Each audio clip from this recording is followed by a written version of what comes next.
Welcome back to the channel. After months of work and over 11 episodes, I finally get to drive my Hayabusa swapped Citicar. Those of you that haven't heard the story, this is a 1970s electric Citicar that I picked up from an older guy in West Virginia. Anyways, I have a couple weeks worth of progress in this episode, so sit back, relax, and enjoy.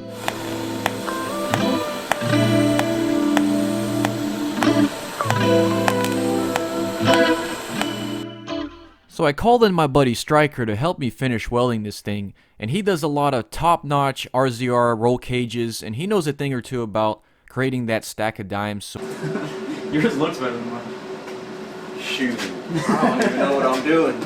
I just wanted to see if he could give me some tips on how I could create even better looking welds. And of course, I'm using my old trusty reliable Revolution 2500 welder. It's an all-in-one machine, and I welded this whole car with this one welder.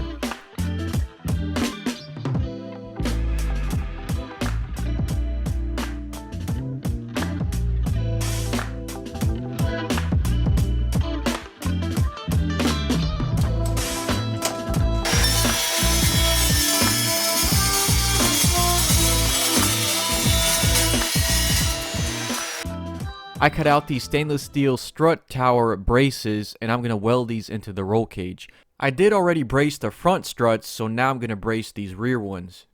And the whole reason is aluminum is just kind of sketchy. Sometimes when it fails, it doesn't give you a warning, whereas steel is real.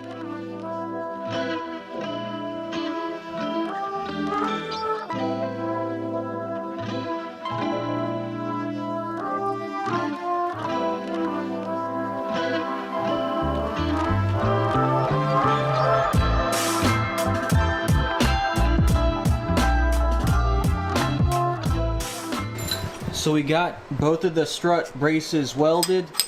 Next I'm going to add some gussets.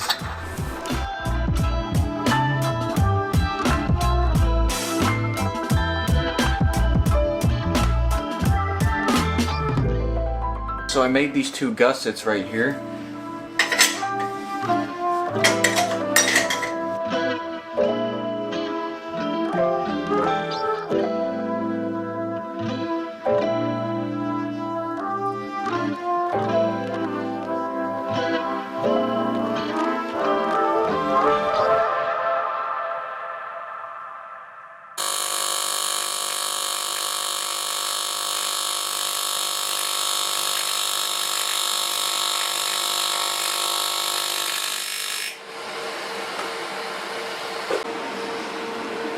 So I had to strategically place my filler neck to where you have access to it under the seat. And in hindsight, I realized that the cabin is going to smell of gas every time I fill this thing up, which is why you should have your filler neck on the outside of the car. But I didn't really think of that, so I'll probably revise that later on, or add a second filler neck outside. And that is the finished outcome. As you can see, the filler neck is hidden under the seat. And I did pressure test the gas tank. All it takes is about 3 psi, and you know you'll be golden. Getting a little sidetracked here, Evolution sent me their new cold cut chop saw, and it's amazing.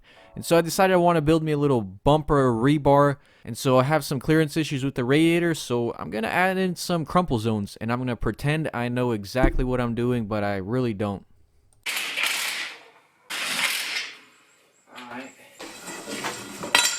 So these are my aluminum coolant tubes. Next up, we need to crimp the ends on both sides, and then we could slide our radiator hoses on. The water will have a lot more cooling effect flowing through aluminum tubes rather than hoses. Now this is the poor man's way of bead rolling your tubing. Just grab you a set of channel lock 909 pliers and you can easily bead roll any tubing like this. It helps to heat it up a little bit, but I've seen guys do this on their 1,000-1,500 horsepower cars with no issues. And I definitely haven't had any issues with this method. Since I'm running an electric water pump, I gotta relocate my water outlets. And man, this stuff was so hard to weld, but luckily Rockmount came in clutch. They sent me their Neptune TIG filler wire. I've used this stuff in the past and it works amazing for dirty aluminum. Also in applications where you don't know what alloy you're welding.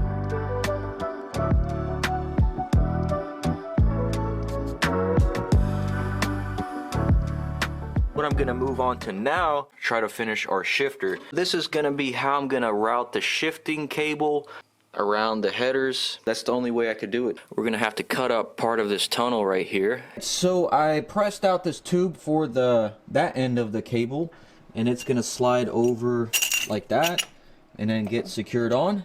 And then we'll cut an aluminum tab out for this side, and then hopefully it works.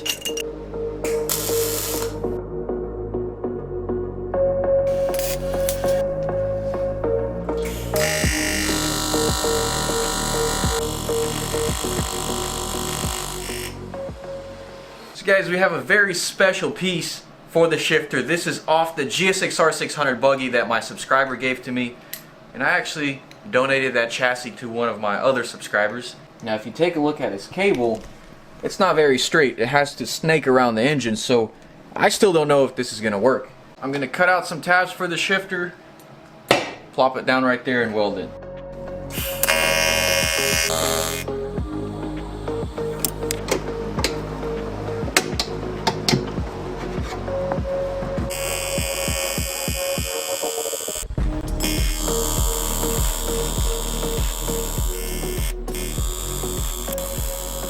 Should work. Okay, moment of truth. It works. Wow. Yeah, it works. But there is a lot of slack in this cable. That worked a lot better than I thought.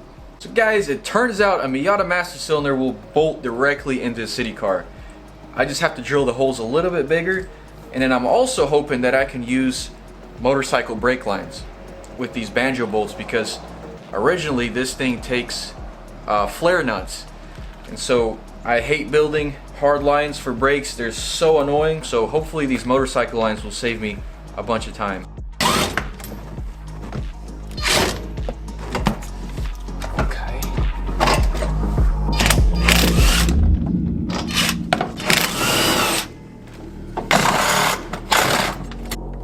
Sweet. Here it is. Yeah, see, this thing is huge. So yeah, that's about how much technology has came in 20 years. No, actually 10. Okay, yeah, so we did have to Dremel the holes a little bit, but it does fit.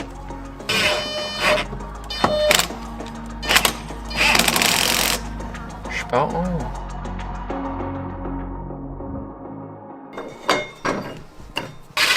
So I'm working on the spool here, and like I said, I'm gonna have turnbuckles that tie into the engine to keep constant chain tension on the chain. There's quite a bit of run out, so I'm hoping it'll be fine. So all we have left is the clutch, the gas pedal, finish the cooling system, and then wire everything up, and that's it. Which, that's kind of a lot of work. But anyways, I'm doing some remote bleeding here with my master cylinder. I'm hoping I can just mount it like that. Okay, so it does seem to be working like this, but you know, I've heard folks say that it causes problems.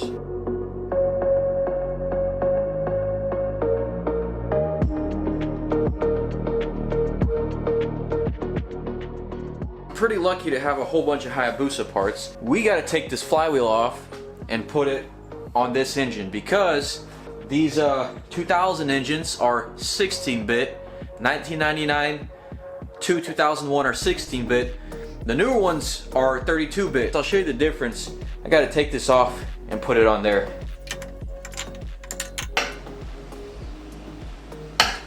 To get the flywheel off, you just use a M20 drain plug. So basically, to explain it a little bit better, the 16-bit systems cannot be flash tuned, and you cannot program quick shifters in and all that stuff. They do make power commanders, but you just can't flash tune them. So that is the difference between a 16-bit flywheel and a 32-bit flywheel. See, it has way more magnets on here. If you want to do this conversion yourself, you're gonna need a new flywheel, a new wiring harness, and an ECU from a 32-bit year. Alright, that's good enough.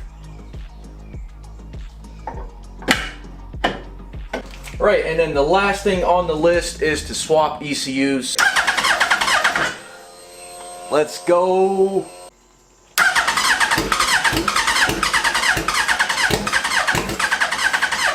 Oh, okay, 2 hours later, turns out the seller sold me a bad fuel pump. I put the original one back in. Let's see if it starts.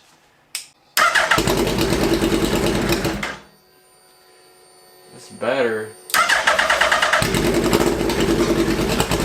Alright, I forgot what take this is.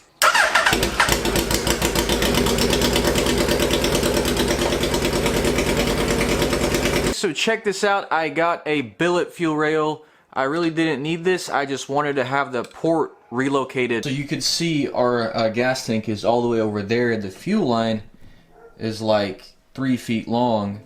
So instead of having the inlet here, it's going to be right here.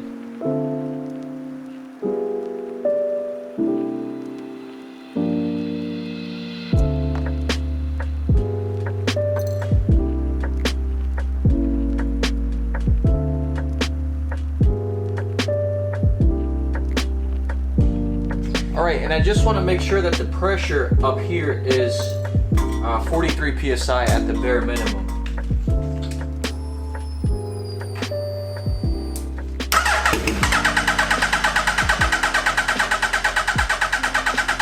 We are right at 43 psi. So it was at 45, so it did lose 2 psi. Okay, hopefully the airbox makes it run better.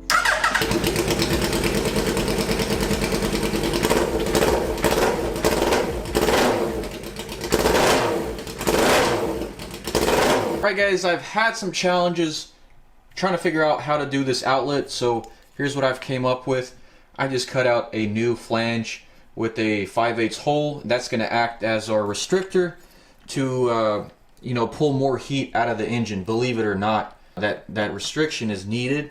I'm just going to have to fine tune that hole. Yeah, I'm going to weld on our nipple on here. I am kind of worried about it trapping air in the system, but I hope it doesn't. And that is the flange all finished. I pressure tested, it held pressure, so we're gonna put it back on the engine. That's the filler neck right there, and I'm gonna go ahead and pour in some water, just because if there's any leaks, I don't want to waste the coolant. Okay guys, it's a good thing I poured water in there because there's a bunch of leaks, but luckily they're all from the hose clamps. Now I am having an issue though. This Bosch water pump, it has a safety feature. It won't run when dry, and just the way that I have it set up, I didn't realize that it was gonna run dry. You know, there's so much coolant lines that filling it up through here just doesn't work. So I'm gonna have to add a filler neck right here at the radiator. I did have to relocate the water pump down to the lowest level. Okay guys, so it turns out I had to bleed the water pump. So I wired it into my high beams. So check this out.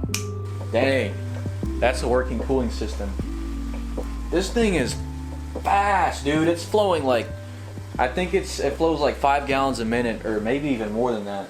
It's full of water, but I'm gonna add this super cool additive, just about half the bottle, and hopefully that keeps me covered. Okay guys, I am gonna do my first load test. I'm gonna spin the wheels, apply the brakes, see if anything flexes, if it can handle it. I did change out the spark plugs. There's gonna be a bogging issue, but I think that's because the injectors might be kind of dirty. So I'm gonna clean the injectors tomorrow, but I'm gonna see what it does for now. That scared me.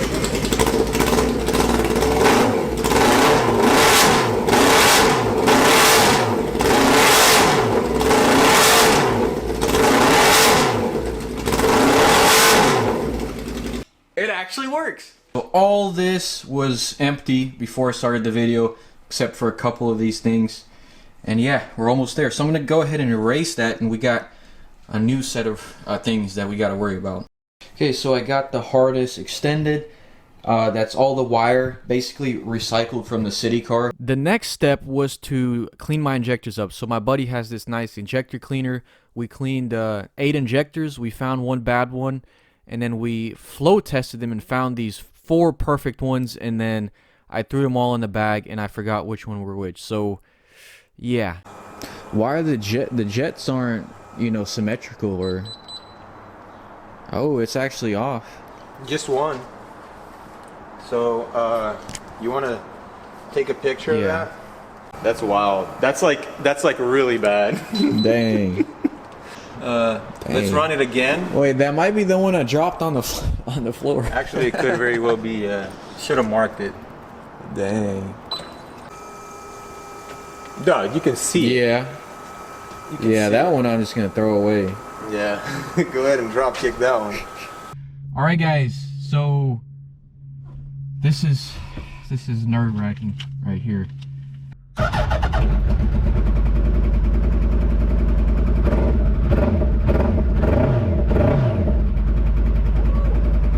Alright guys, first gear.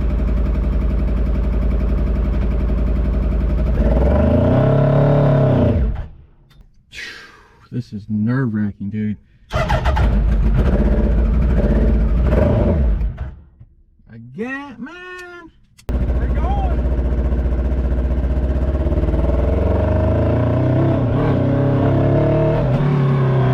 Guys, it just has no power. Really hoping that's the tip over sensor. That's what I've been having issues with. Just keeps cutting fuel and our gearing. I thought the gearing was going to be spot on, but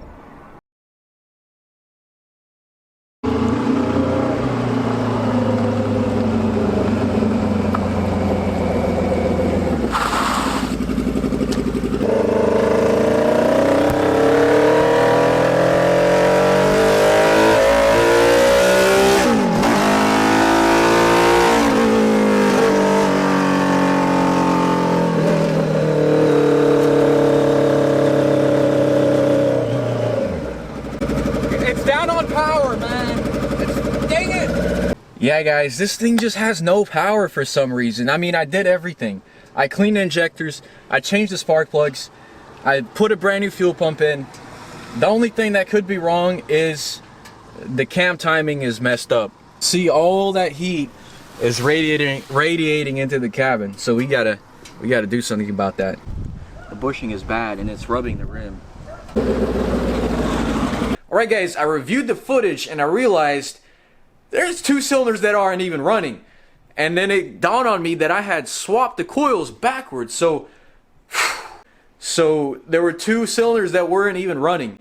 And that explains why it was backfiring on idle. Guys, so check this out. So I assume this was like a car and the shorter wire goes like 1, 2, 3, 4, but these two coils need to be swapped around. But I was watching Brock's performance on YouTube and I realized that the blue should be this one right here. It's not like a car. So yeah, I guess my ignorance. The next day. Okay guys, so I did drain all the old oil out. It did smell like gas. Just kind of concerning. But I mean, it's a Suzuki. Wow, sounds so much better. That's so much better.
fucking go, guys. So much nerve, so much time went into this thing.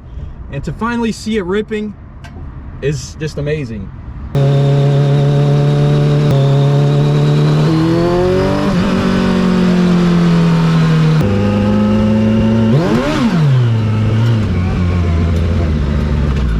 That calls for second.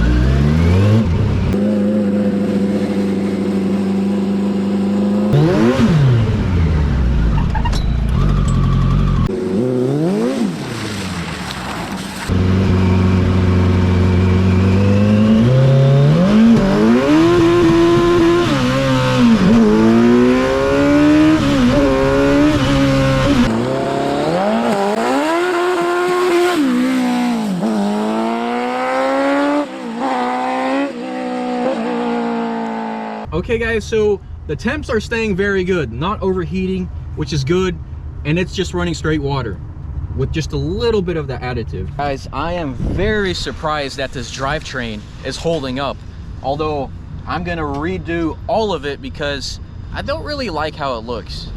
But I guess don't fix what's not broke, so I'll see. And then I'm gonna redo the whole exhaust system. Probably make it even more quieter. The straight pipe was just not a good call. Of course. Yeah. You have a channel moving that thing. Yeah. Man, I never thought I would see that thing in life. Yeah, finally got it running. Really? Yeah. You got a video on it? I haven't checked. Oh, you got it? Okay. Oh boy. It looks fun. I want to give an incredible shout out to Schnitz Racing. They made all this possible. They sent me the billet oil pan, the water pump delete. So go ahead and check them out down in the description. If you need motorcycle parts, cross rocket parts, ECU flashes, they got it all. Anyways, I got a lot of work to improve on this thing, but I'm actually surprised the drivetrain held up. One of my biggest concerns was the drivetrain, and it's holding up. And as you can see, I only have one turnbuckle here. Even with one turnbuckle, it's actually holding up. I want to add a firewall, clean this thing up, harnesses, even more chassis reinforcement, although I didn't really feel any chassis flexage. I'm gonna redo the rear struts. Yeah, just, you know, a couple more episodes before this thing is all dialed in and perfect. But I think I want to take a little break from this thing, but there's gonna be plenty more videos to come. So with that being said, guys, I hope you all enjoyed. Stay tuned, peace, and God bless.